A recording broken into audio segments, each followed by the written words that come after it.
Did I not call this the other day?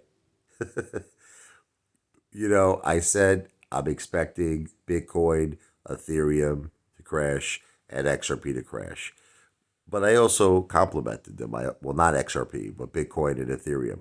They are very solid. And typically they come back. But you see, you know, they could crash much harder than the current drop. Would it drop to like 67,000 Bitcoin, Ethereum, I think it was like 3,600. It could crash a lot more.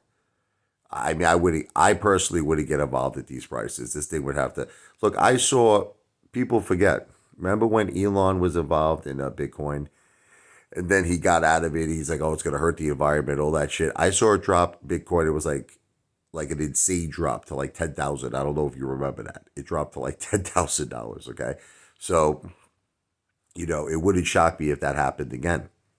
It really wouldn't. That's the thing with Bitcoin. It's friggin' nuts, and Ethereum is nuts. But eventually, it recovers. If you're willing to take that sick volatility, if you're willing to play the BBC, the Billionaires Boys Club, not to be sexist, the Billionaires Girls Club game, and you could take those big, massive drops, because eventually I do feel that Bitcoin will go over the top.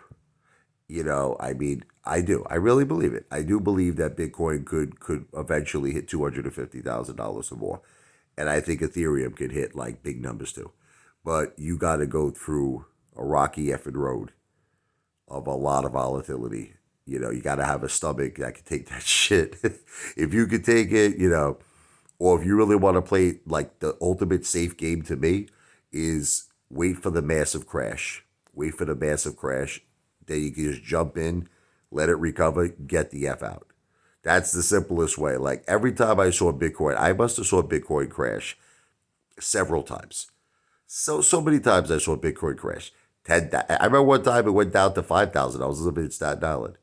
It went down to 5,000. I remember telling my wife, Jeff, I was like, I was like, this thing's gonna recover, and it did. It did recover like many, many times over. So that's the simplest way to do it. Wait for a massive, major crash, jump in, take the ride, up, get the F out. At these prices, it's still too unpredictable. It's too unpredictable for me. I would wait for a major crash, but I did call it. Did I not say it the other day? I was like, I'm expecting a crash. I said it. I know the haters are going to try to deny I didn't say it, but I did say it. Anyways, video is not financial advice. I'm not a financial planner. Videos for entertainment purposes only.